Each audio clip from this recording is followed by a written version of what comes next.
Welcome to Coppy's Green Farm. I'm Stephen Temple and my family have been farming in the village since 1912. I'm the fourth generation of dairy farmer here. We used to have black and white cows, now we've got brown Swiss, and as you can see they're very, very friendly. We supply milk to Arla, and a proportion of the milk we also use for making cheese, and the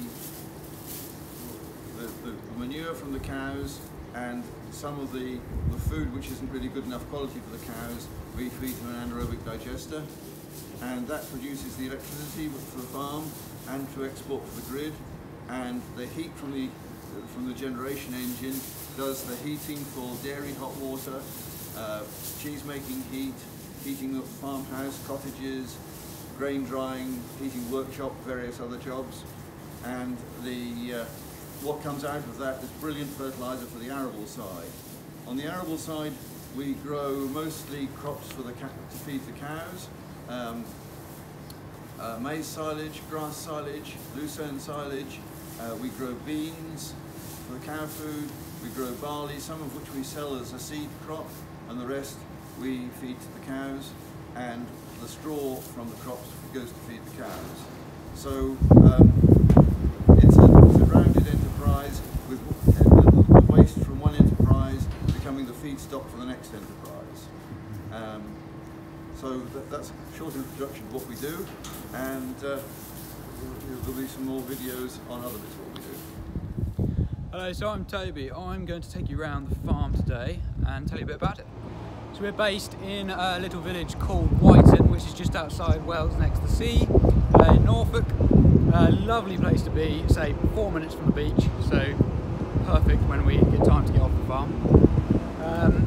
Currently we're cubicle housing. Paul is now littering up. You can kind of see behind me, we've got this little straw spreader that goes up and down and litters up the beds, so fresh, clean bedding for the cattle to lay in. First we come into the dairy, which we have a bulk tank full of milk in here. Collection comes every other day, so we keep it chilled until then. We've got the milk down here which Paul's put out ready for the young stock calves. Our wash system is cold and 2 hots when we do the wash through. So into the parlour, we have 6-a-side herringbone parlour with feeders in. So Paul will now close that gate, and as the cows that haven't been milked come in, he'll put the numbers into the keypads, and as he does so, the right amount of food, or the cake we call it, comes down into their trough, and they love a bit of grub, so they'll soon move up and come into the parlour.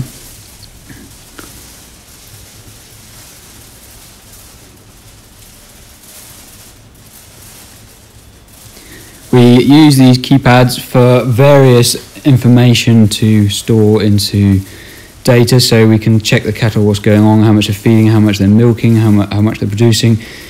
If any signs that anything's up, then we can detect that, so it's really beneficial that we use this system. Still even interested in us now when there's food in front of them. They are right characters. So we've recently moved on to these wipes, reusable, well, cloths, I should say, sorry. The wipes we've done away with because there's so much waste, so much plastic, so it's just too much. So we've now gone to these cloths that work really well. We've got an industrial washing machine, and they get washed and rinsed and acid rinse, and it's just so much more green. So he's now wiped them and he'll put them all on and milk.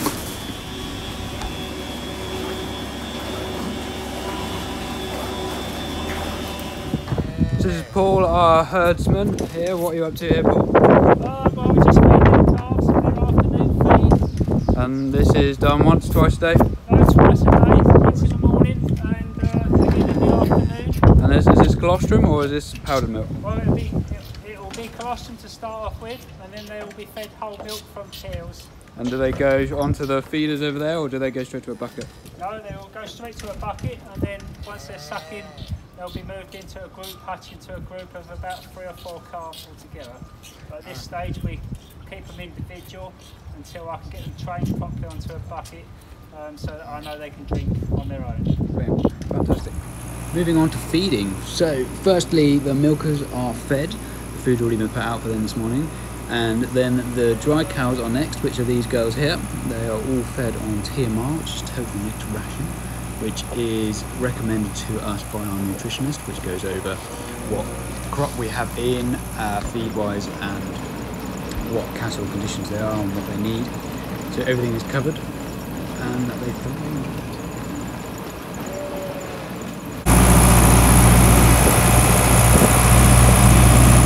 So I'm up here on top of our anaerobic digester.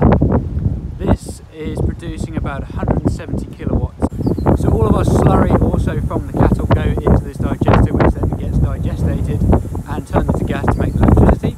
The wastes, being the solid and the liquid, get put onto the land, which then helps the maize grow, which in turn feeds the cattle.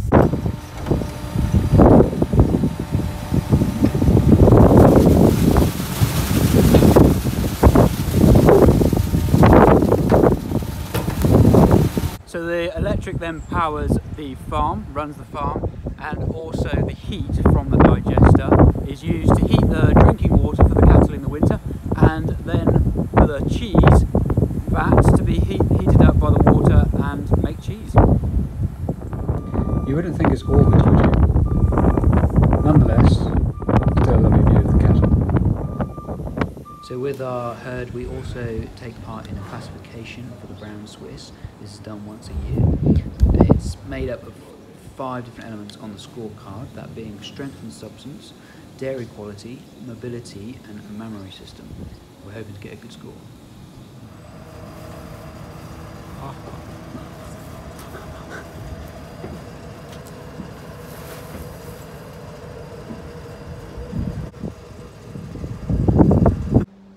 In here is our food store, so we've got premixes here and here for the milkers and then for the young stock.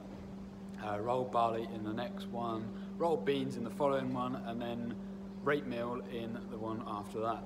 Then there's two over there which have the straights in, so barley and beans without being rolled. And then we've got bagged up along the wall all our concentrates that we add in. So Paul is the feedman and relief cowman. He is in here most of the time, so he's mixing up food ready to put into the mixer, or feeding straight to whatever needs to be done. These are the two smaller clamps, so grass silage in this one, Lucerne clamped in this one, and then more grass in the big under shed one there, with all the straw on top to keep it dry. And if we go up here, you should be able to. So we use the plastic cans because we've used a lot of them out of the dairy. We fill these up sort of half full of water and then spread them across the sheet to keep the sheep down. On this one we have used Lucerne bales from last year to squash the grass hopes down.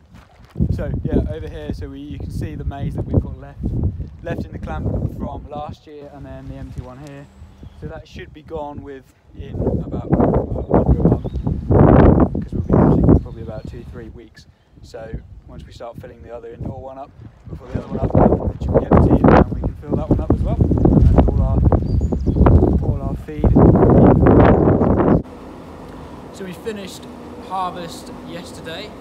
We're growing spring barley and winter barley, but as you can see behind me, we've now got stirrers in and just making sure it keeps down at the correct temperature. We also grow beans for feed for cattle.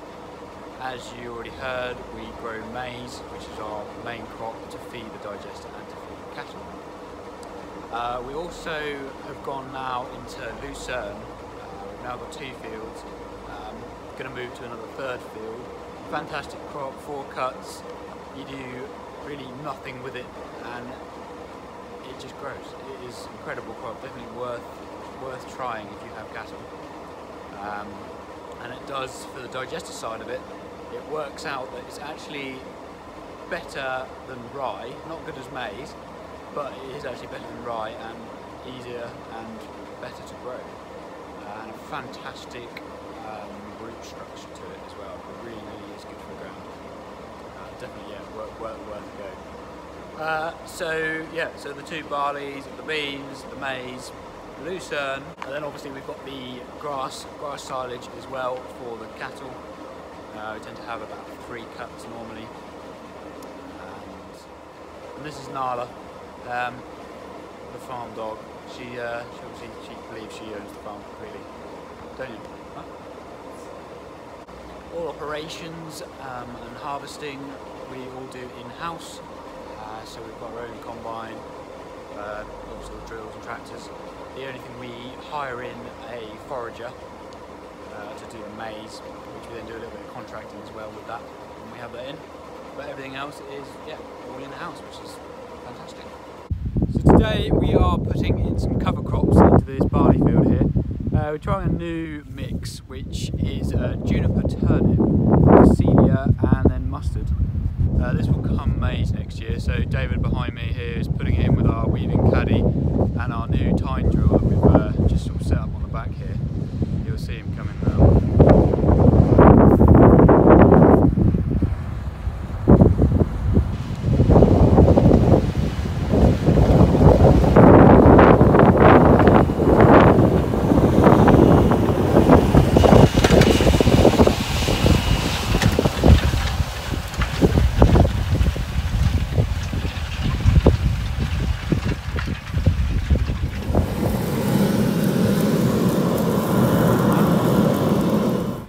Enterprise of the business is Mrs. Temple's Cheese. You may have heard of it if you're a big fan of cheese. She's been running for several years now. She was the first in Norfolk to start making cheese. So this obviously is produced from our brown Swiss cattle, from the milk gets to ground from the tank and made in the cheese factory here that you see behind me. I'm going to get Catherine to talk to you a bit more about the cheese. Hello, so I'm Catherine Temple, and this is where we make cheese from the milk of our brown Swiss cows. The cheese making process is quite prolonged. First we make like a thick yoghurt, and then we drain the water out of that and it hardens into cheese. And then we put it in the storerooms because the colour and the flavour of the cheese develop over a long period of time. When we're making the blue cheeses, behind me you can see Maria has got the blue cheeses we made yesterday, and today she's putting salt on them to help draw out some more of the whey and also to flavour it. You might see her putting a lot of salt on. Well, the water comes out of the cheese and washes it off, so that's not a problem. And after we've salted them, we'll keep them for 5 weeks, and then they'll grow their characteristic blue veins. So that's all the cheese we've got on show today, but in fact we make several varieties. We make Coppice Cloud, which is a little like a camembert. We make Walsingham, which is a little like a cheddar, and Wells Alpine, which is like a Comté or a Gruyere. They all start off in the same way by making a thick yoghurt and then letting the water drain out of it.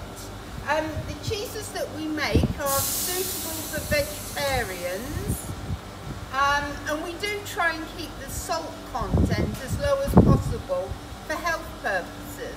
Now I'd explain that the blue cheese takes 5 weeks to go blue.